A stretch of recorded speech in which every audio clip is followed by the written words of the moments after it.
Welcome to the channel guide pharma line. आज के इस वीडियो में हम बात करने वाले हैं डी फार्मा सेकेंड ईयर के सब्जेक्ट फार्माकोथेरेपेटिक्स के टॉपिक अस्थमा के बारे में। आज के इस वीडियो में हम जानेंगे कि अस्थमा क्या होता है, ये कितने टाइप्स का होता है, इसके साइन एंड सिम्टम्स क्या हैं, इसको हम कैसे डायग्नोज करेंगे और इसकी पैथोजेनेसिस क्या होती है। तो चलिए स्टार्ट करते हैं। डेफिनेशन हम देख लेते हैं कि अस्थमा की डेफिनेशन क्या है। तो अस्थमा क्या है? Asthma is a chronic inflammation disorder of the airway. यह एक क्या है? क्रोनिक इन्फ्लामेशन डिसऑर्डर है एयरवे का। एयरवे क्या है? एयरवे आपके लंग्स का पार्ट होता है और क्रोनिक इन्फ्लामेशन का मतलब होता है, क्रोनिक मतलब हुआ लंबे समय तक, इन्फ्लामेशन मतलब क्या होगा? जैसे इन्फ्लामेशन का मतलब होता है जब आपकी बॉडी में इन्फ्लामेशन होता है तो आपकी बॉडी में कुछ सिम्टम्स जनरेट होते हैं। जैसे उसके कुछ सिम्टम्स क्या क्या है? स्वेलिंग होना, रेडनेस होना, हॉटनेस होना एंड बर्निंग होना। ये सिम्टम्स आपके इन्फ्लामेशन के होते हैं। इन्फ्लामेशन को आप इंडायरेक्टली ऐसे समझ सकते हो कि जैसे आपको किसी मधुमक्खी ने काटा, तो जब मधुमक्खी के काटने के बाद, उसकी बाइट के बाद जो सिम्टम्स आपको अपीयर होते हैं वो सारे ही सिम्टम्स आपके इन्फ्लामेशन के होते हैं। जैसे वहाँ पे स्वेलिंग हो जाएगी, रेडनेस हो जाएगा, बर्निंग सेंसेशन लगेगा। तो ये सब क्या है? ये सारे सिम्टम्स आपके इन्फ्लामेशन के हैं। तो ठीक ऐसा ही अस्थमा में क्या होता है? लंबे समय तक अगर इन्फ्लामेटरी सिम्टम्स डेवलप होते हैं एयरवे में तो उस कंडीशन को हम अस्थमा बोलते हैं। ठीक है। अच्छा, लंबे समय जब अगर आपका इन्फ्लामेशन के सिम्टम्स आपके डेवलप होंगे तो उससे होगा क्या? उससे आपका जो एयरवे का जो रिस्पॉन्स है वो हाइपर रिस्पॉन्सिवनेस हो जाएगा। ठीक है, जिसकी वजह से आपको recurrent wheezing, breathlessness, chest tightness और cough particularly at night and early morning generate होगा। ठीक है, मतलब क्या है कि अगर आपको क्रोनिक सिम्टम्स होता है तो उसकी वजह से आपका जो एयरवे है वो हाइपर एक्टिव हो जाएगा और जिसकी वजह से आपको लगातार आने वाली वीजिंग मतलब खांसी, मतलब वीजिंग मतलब घरघराहट आप समझ सकते हैं। जैसे कि जुकाम में होता है ना, घर घर से साउंड आती है, उसको। ब्रेथलेसनेस का मतलब वो आपको सांस लेने में कमी लगेगी, आपको शॉर्टनेस ऑफ ब्रेथ जिसको बोल सकते हैं। चेस्ट में टाइटनेस फील होगी और आपको क्या होगा? कफ आएगी अर्ली मॉर्निंग या फिर नाइट में। ठीक है, इसको आप देखिए यहाँ पे क्या है, जब ये आपका नॉर्मल लंग्स है। ठीक है, नॉर्मल एयरवे लंग्स में जब आपका यहाँ पे जो ब्रोंक्यूल्स होते हैं वहाँ पे जो नॉर्मल एयरवे है उसमें क्या है? आपका ये उसका पार्ट है, ये मसल है और ये आपका एयरवे। अब आप देखिए यहाँ पे जो एयरवे है वो नैरो है और ये पैसेज आपका एयर के आने के लिए खुला हुआ है। लेकिन इन अस्थमैटिक पर्सन क्या होगा? यहाँ पे जो एयरवे है वो नैरो हो जाएगी। देखिए अब यहाँ पे क्या है? यहाँ पे इसका एरिया कैसा है? ये पतला है और यहाँ पे एरिया ज़्यादा है, लेकिन यहाँ पे क्या है? नैरो एयरवे हो जाएगा। क्यों नैरो हो रहा है एयरवे? क्योंकि जो आपका इन्फ्लामेशन होने के कारण आपका जो ये एरिया था ना, जो पहले नैरो हुआ करता था वो एरिया थिक हो जाएगा। थिक क्यों हो जा रहा है? क्योंकि अब यहाँ पे इन्फ्लामेशन की वजह से यहाँ पे स्वेलिंग आ जाएगी। क्योंकि मैंने आपको बताया कि इन्फ्लामेशन के साइन एंड सिम्टम्स में एक सिम्टम्स है स्वेलिंग। तो जब यहाँ पे इन्फ्लामेशन होगा तो आपका ये एरिया जो है ना, यहाँ पे ये एरिया स्वेल कर जाएगा। इन्फ्लामेशन की वजह से ये एरिया थिक हो जाएगा। इसकी वजह से आपका जो ये एरिया है वो छोटा हो गया, तो ये एरिया नैरो हो गया। फिर क्या होगा? ये जो एयरवे का पार्ट है वो नैरो हो गया और यहाँ पे क्या भर जाएगा? म्यूकस भर जाएगा। तो यहाँ पे क्या भर जाएगा? म्यूकस भर जाएगा और इस एरिया के छोटा होने की वजह से आपकी प्रॉपर एयर आपके इस जगह पे एयर वे में नहीं आ पाएगी, जिसकी वजह से आपका गैसों का एक्सचेंज नहीं हो पाएगा। ठीक है, तो अगर आप इसका टीएस देखें तो ये टीएस इसका क्या है? इसका ये वाला सेक्शन अगर आप देखें तो नॉर्मली ये ऐसे होगा। ठीक है, नॉर्मल वे में। लेकिन अगर जब ये अस्थमैटिक पेशेंट का टीएस है उसके एयरवे का, तो यहाँ पे ये मसल्स है, यहाँ पे म्यूकस फिल हुआ है और यहाँ पे जो नैरो एयरवे आपकी क्या हो गई है? थिक हो गई।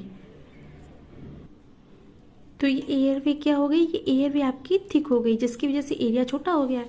ठीक है, अब नेक्स्ट आते हैं इसके साइन एंड सिम्टम्स पे। तो किसी भी अस्थमैटिक पर्सन में क्या साइन और सिम्टम्स डेवलप होंगे वो देख लेते हैं। तो सबसे पहले जो सिम्टम्स डेवलप होगा वो कफिंग का होगा, कफ आएगा, विजिंग होगा यानी घरघराहट की साउंड आएगी, चेस्ट में टाइटनेस लगेगी, शॉर्टनेस ऑफ द ब्रेथ होगा,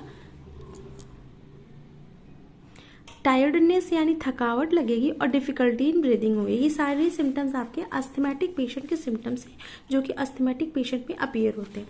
ठीक है, नेक्स्ट आता है आपका टाइप्स ऑफ अस्थमा। तो सबसे पहले क्या है, टाइप्स ऑफ अस्थमा में क्या है, कितने तरीके के अस्थमा किसी भी पेशेंट को होते हैं वो हम यहाँ पे डिस्कस करेंगे।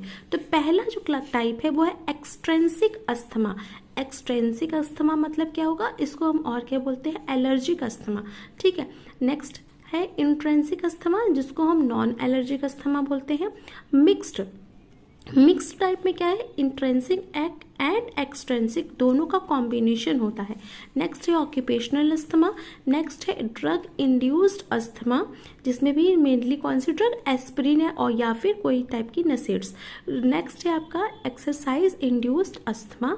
नेक्स्ट है कफ वेरिएंट अस्थमा, जो कफ वेरिएंट अस्थमा और नेचुरल अस्थमा। ठीक है, ये सभी क्या है, अस्थमा के टाइप्स हैं। अब इसको हम एक एक करके डिस्कस कर लेते हैं। तो सबसे पहला है हमारा एलर्जिक अस्थमा। जैसा कि नाम से ही पता चल रहा है, एलर्जिक अस्थमा का मतलब क्या होगा, जब किसी पर्सन को किसी भी चीज़ से एलर्जी होगी। जो पर्सन जिसको अस्थमा होगा उसे अगर किसी चीज़ की वजह से एलर्जी हो तो उसकी वजह से अगर उसे अस्थमा हो रहा है उसे हम बोलेंगे एलर्जिक अस्थमा। इसका बेस्ट एग्जाम्पल है जो आपकी पॉलन ग्रेन्स होती हैं या फिर डस्ट के पार्टिकल्स होते हैं या फिर पेट के डेंडर होते हैं। यानी पेट के डेंडर्स का मतलब होता है जो पेट्स यानी कि जो पालतू जानवर होते हैं उनमें जो छोटी छोटी रूसियाँ पाई जाती हैं उनको पेट डेंडर बोलते हैं। तो इनकी वजह से अगर किसी पर्सन को अस्थमा का अटैक एग्रीगेट होता है तो उसको हम बोलते हैं एलर्जिक अस्थमा।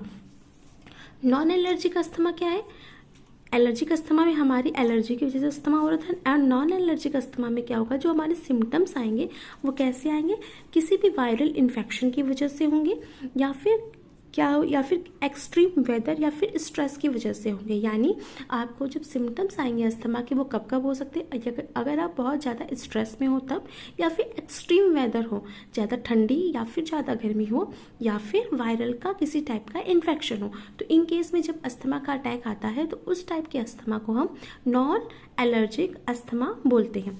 नेक्स्ट है आपका ऑक्यूपेशनल अस्थमा। ऑक्यूपेशनल अस्थमा जैसे नाम से ही पता चल रहा है, ऑक्यूपेशनल मतलब क्या है, ऑक्यूपेशन जहाँ पे आप काम कर रहे हो वहाँ की वजह से होने वाले अस्थमा को हम ऑक्यूपेशनल अस्थमा बोलेंगे। तो सिम्टम्स क्या है ऑक्यूपेशनल अस्थमा, तो इसमें क्या होता है, जो आपके सिम्टम्स यानी जो अस्थमैटिक सिम्टम्स हैं जो हमने इसके पहले डिस्कस किए वो कैसे एग्रीगेट होंगे, जब किसी भी केमिकल का एक्सपोजर आपकी ऑक्यूपेशनल जगह पे हो, ऐसी केमिकल्स जिनकी फ्यूम्स या फिर डस्ट से किसी भी पर्सन को एलर्जी हो, फिर उसमें अस्थमा के सारे सिम्टम्स डेवलप हों, तो उस तरीके के अस्थमा को हम ऑक्यूपेशनल अस्थमा बोलेंगे। ठीक है, जैसे कि आप समझ सकते हैं कि आप किसी भी इंडस्ट्री में काम कर रहे हो, अब वहाँ पे काफ़ी केमिकल्स का यूज़ हो रहा है और वहाँ के केमिकल से आपको एलर्जी है, उसकी फ्यूम्स से एलर्जी है और उसकी वजह से आपको अस्थमा के सारे सिम्टम्स आ रहे हैं, तो उस टाइप के अस्थमा को हम ऑक्यूपेशनल अस्थमा बोलेंगे। नेक्स्ट है आपका एक्सरसाइज इंड्यूस्ड अस्थमा। नाम से ही क्लियर है, एक्सरसाइज इंड्यूस्ड अस्थमा यानी एक्सरसाइज से होने वाला अस्थमा, उसको हम बोलेंगे एक्सरसाइज इंड्यूस्ड अस्थमा। देखिए, जो आपका एक्सरसाइज होती है, जिस टाइम आप एक्सरसाइज करते हो तो उस समय क्या है, आपकी जो एयरवे है यहाँ पे आपकी जो ये एयरवे है, यहाँ से क्या होता है, वाटर का रिलीज होता है और हीट का लॉस होता है। हीट का लॉस और वाटर का रिलीज होने की वजह से आपका जो ये एयरवे है वो नैरो हो जाएगा। मतलब जैसे कि आप ये समझिए, जैसे कि आपका ये है आपका नॉर्मल एयरवे है, ठीक है, ये अस्थमैटिक पेशेंट का एयरवे है। अब क्या है, जब आप एक्सरसाइज वगैरह कर रहे हो तो इस जगह से क्या है ना, आपका क्या है, वाटर, यहाँ से वाटर और हीट का जब निकलेगी, जब यहाँ से वाटर और हीट निकलेगी, तो जब यहाँ से वाटर और हीट निकलेगी तो इसका साइज जो है ना वो स्मॉल हो जाएगा, वो छोटा हो जाएगा। इसको आप इस तरीके से समझ सकते हैं जैसे कि पानी, किशमिश को हमने वाटर में भिगोया तो स्वेल हो जाता है ना, और वो क्या हो जाता है, अपनी साइज बड़ा कर लेता है। लेकिन अगर हम उसमें से वाटर को रिड्यूस करते, वाटर को निकाल दें, तो आपका जो किशमिश है वो श्रिंक हो जाएगा ना। तो इस वजह से ये क्यों होगा, क्योंकि इसमें से अपने वाटर को एक्सट्रैक्ट कर लिया है, वाटर को निकाल दिया है। तो इस कंडीशन में क्या है, किशमिश जो है वो श्रिंक हो जाएगा, वो छोटा हो जाएगा। तो यही कंडीशन सेम आप यहाँ समझ सकते हैं कि जब यहाँ से वाटर निकलेगा, यहाँ से हीट निकलेगी, तो इसका साइज ऑटोमेटिकली क्या है, छोटा हो जाएगा। जब छोटा हो जाएगा तो फिर फिर क्या होगा, फिर वही चीज़, वही कंडीशन जो अस्थमेटिक पेशेंट की कंडीशन है वो डेवलप होगी, एरिया नैरो हो जाएगा, फिर पर्सन को सांस लेने में दिक्कत होगी। ठीक है, नेक्स्ट है आपका कफ वेरिएंट अस्थमा। देखिए कफ वेरिएंट अस्थमा का मतलब क्या होता है, इस तरीके के अस्थमा में जो हमारा मेन सिम्टम्स डेवलप होता है वो कफिंग का डेवलप होता है। ठीक है, कफिंग का सिम्टम्स डेवलप होता है और इसमें भी अनप्रोडक्टिव कफ आती है। अनप्रोडक्टिव कफ का मतलब क्या हुआ, जैसे आपको स्प्यूटम नहीं आएगा, अनप्रोडक्टिव कफ आएगी। लेकिन अगर आप कफ वेरिएंट अस्थमा का इलाज नहीं करते हो तो वो आगे चल के मेन जो आपके अस्थमा होते हैं, जो इससे ज़्यादा सीरियस होते हैं, वो जाके उसमें कन्वर्ट हो जाता है। इसलिए इसको हमें क्या करना है, इसको ट्रीट नहीं करोगे तो आगे चल के टेंट्रस अस्थमा का रूप ले लेता है। ठीक है, नेक्स्ट ये आपके सारे टाइप्स हो गए, अस्थमा के सारे टाइप्स हो गए। अच्छा, इसमें एक चीज़ और थी, मैंने बोला था ड्रग इंड्यूस्ड अस्थमा। देखिए नाम से ही पता चल रहा है ड्रग इंड्यूस्ड अस्थमा, मतलब ड्रग से होने वाला अस्थमा। इसमें भी हमारी कौन सी ड्रग है, एस्पिरिन और नसेड्स। ये क्या होता है ना, नसेड्स या फिर एस्पिरिन लेने से भी ये अस्थमा एग्रीगेट होता है। जब अगर इस किसी पेशेंट में एस्पिरिन लेने की वजह से अस्थमा के सिम्टम्स आ रहे हैं तो उस तरीके के अस्थमा को हम ड्रग इंड्यूस्ड अस्थमा बोलेंगे। ठीक है, चलिए नेक्स्ट है ट्रिगर। ट्रिगर मतलब क्या होता है, किसी भी चीज को हिट करना, किसी भी चीज को क्या करना, एग्रीगेट करना, तो उस कंडीशन को क्या बोल देंगे, ट्रिगर। तो ट्रिगर यानी ऐसी कौन सी चीज है जिसकी वजह से अस्थमा ट्रिगर होगा, अस्थमा होने के चांसेस होंगे। तो उसमें हमारे दो फैक्टर्स काम करते हैं। सबसे पहला होता है हमारा इन्वायरमेंटल फैक्टर और दूसरा होता है हमारा जेनेटिकल फैक्टर। तो इन्वायरमेंटल फैक्टर का मतलब क्या हुआ, इन्वायरमेंटल फैक्टर मतलब वातावरण, यानी कि हमारे सराउंडिंग से होने वाला फैक्टर जो अस्थमा के लिए रिस्पॉन्सिबल होगा। तो सबसे पहला है हमारा डस्ट। डस्ट आप पहले भी पढ़ चुके हो कि डस्ट क्या है, एलर्जिक अस्थमा में यूज होता है। तो डस्ट हो गया, स्मोकिंग हो गया, पेट्स हो गए, पेट्स में मैंने टाइगर का एग्जाम्पल दिया था, केमिकल्स हो गया, एनी टाइप ऑफ केमिकल्स, या फिर एयर पोल्यूटेंट। इन सभी की वजह से अगर अस्थमा एग्रीगेट हो रहा है तो उस टाइप के अस्थमा को हम इन्वायरमेंटल फैक्टर वाला अस्थमा बोलेंगे। ठीक है, इन्वायरमेंटल फैक्टर से ट्रिगर वाला अस्थमा बोलेंगे। नेक्स्ट है आपका जेनेटिक्स। जेनेटिक्स यानी जीन्स के द्वारा one generation to next generation में जब आपका अस्थमा ट्रांसफर हो तो ऐसे अस्थमा को आप जेनेटिकल अस्थमा या फिर फैमिली हिस्ट्री वाला अस्थमा वाला बोलेंगे। ठीक है, इसमें हमारा जीन रिस्पॉन्सिबल होता है किसी इस टाइप के अस्थमा को ट्रांसफर करने के लिए। ठीक, तो ये हो गया आपका ट्रिगर। नेक्स्ट है आपका कि अस्थमा की पैथोजेनेसिस क्या है। पैथोजेनेसिस का मतलब क्या होता है, पैथोजेनेसिस का मतलब होता है कैसे आपका अस्थमा जनरेट हो रहा है, उस कंडीशन को हम बोलेंगे पैथोजेनेसिस। तो सबसे पहला हमारा होता है, इसमें देखिए आपने पहली बात तो दो फैक्टर पढ़े, environmental factor and genetical factor. ठीक है, दो फैक्टर आपने पढ़ा। तो देखिए पैथोजेनेसिस ऑफ अस्थमा क्या है, कैसे हमारा अस्थमा होगा उसको हम बोलेंगे पैथोजेनेसिस ऑफ अस्थमा। तो इसमें देखिए दो फैक्टर आपने पढ़े हैं, इन्वायरमेंटल फैक्टर एंड जेनेटिक्स। दोनों की वजह से क्या होगा, इन्फ्लामेशन। दोनों ही फैक्टर क्या है, रिस्पॉन्सिबल है अस्थमा को जनरेट करने के लिए। ठीक है, तो अब क्या है, इन दोनों की ही वजह से अगर ब्रोंकाई में इन्फ्लामेशन हो जाए, इन्फ्लामेशन हो जाए कहाँ पे, आपकी ब्रोंकाई में इन्फ्लामेशन हो जाए तो क्या होगा, जो इन्फ्लामेशन होने की वजह से आपकी ब्रोंकियल हाइपर एक्टिविटी बढ़ जाएगी। अब हाइपर एक्टिविटी बढ़ेगी तो क्या होगा, देखिए यहाँ पे हो क्या रहा है, यहाँ पे इन्फ्लामेशन हो रहा है जिसकी वजह से हाइपर एक्टिविटी हो रही है, और हाइपर एक्टिविटी होगी तो क्या होगा, जो सारे ही सिम्टम्स आपके इन्फ्लामेशन के थे वो जनरेट होंगे। और वो सिम्टम्स क्या है, वो सिम्टम्स आपके हैं swelling, redness, hotness and burning. तो अब यही सारे सिम्टम्स यहाँ पे आएंगे। तो इसकी वजह से क्या होगा, आपका इंक्रीज एडिमा। एडिमा का मतलब क्या है, स्वेलिंग होना, इंक्रीज एडिमा, ब्रोंको कॉन्स्ट्रिक्शन होगा और म्यूकस का प्रोडक्शन बढ़ जाएगा। ये क्यों हो रहा है, इन्फ्लामेशन होने के कारण इन्फ्लामेशन के सारे सिम्टम्स आएंगे और उसकी वजह से आपका ब्रोंकियल हाइपर एक्टिविटी बढ़ेगी, जिसकी वजह से आपकी oedema, bronchoconstriction and mucus का प्रोडक्शन बढ़ जाएगा। ठीक है। अब देखिए, जब ये सारी ही चीज़ें होंगी तो ये सारी चीज़ें होने की वजह से फिर से वही कंडीशन डेवलप होगी, कौन सी? अस्थमैटिक कंडीशन, जो कि आपको पहले हम बता चुके हैं कि फिर से ये क्या होगा, अब क्या है, नॉर्मल में तो ये होना चाहिए, लेकिन क्योंकि अब यहाँ पे इन्फ्लामेशन होने के साथ ब्रोंकियल हाइपर एक्टिविटी बढ़ने के कारण आपकी अब कंडीशन ऐसी हो जाएगी। ऐसे हो जाएगी मतलब क्या है, इसमें म्यूकस आ जाएगा, इडिमा आ जाएगा, सब सारी चीज़ें आ जाएंगी, जिसकी वजह से आपको क्या होगा, अस्थमा होगा।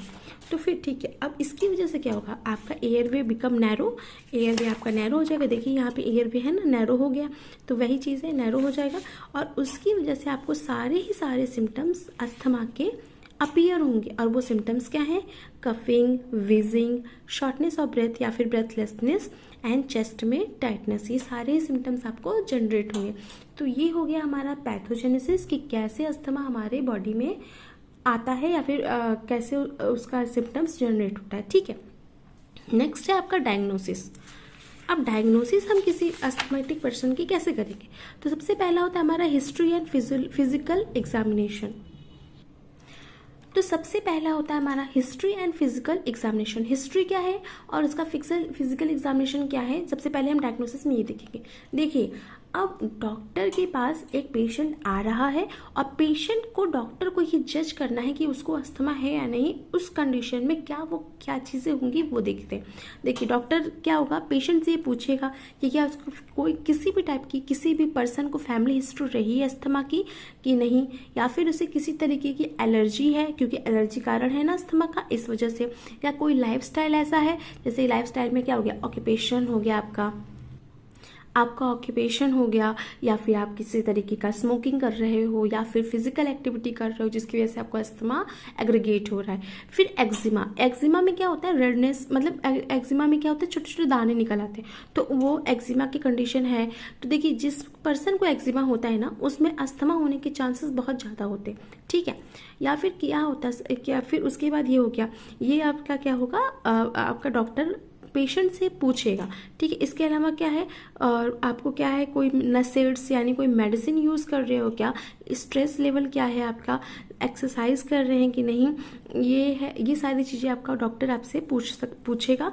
इसके अलावा वो चेस्ट साउंड कर सकता है। देखिए, चेस्ट साउंड में क्या होता है, आपने देखा होगा कि डॉक्टर स्टेथोस्कोप लगा के आपके बैक से आपके लंग्स की साउंडिंग सुनते हैं।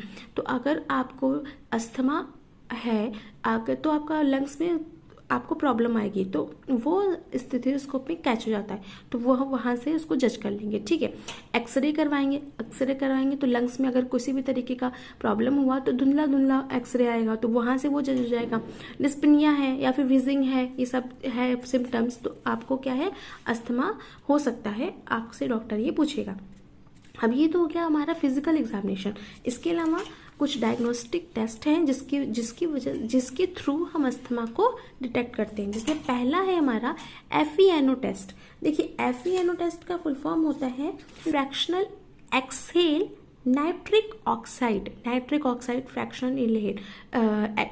Fractional exhale. ठीक है, देखिए नाम से स्पष्ट है, नाम से पता चल रहा है कि क्या है, इसमें क्या होगा, हम fraction of exhale nitric oxide का जज करेंगे। तो इसमें क्या होता है ना, जैसे कोई पर्सन है, अगर उसको अस्थमा है, तो जब हम उसको किसी पर्सन को अस्थमा है तो हम उसको मशीन से मेजर करते हैं कि उसमें नाइट्रिक ऑक्साइड का लेवल कितना है, उसकी ब्रेथ में, जो ब्रेथ होती है उसमें नाइट्रिक ऑक्साइड का लेवल, ये प्रोपोर्शनल होता है इस चीज़ के कि पेशेंट को अस्थमा है या नहीं।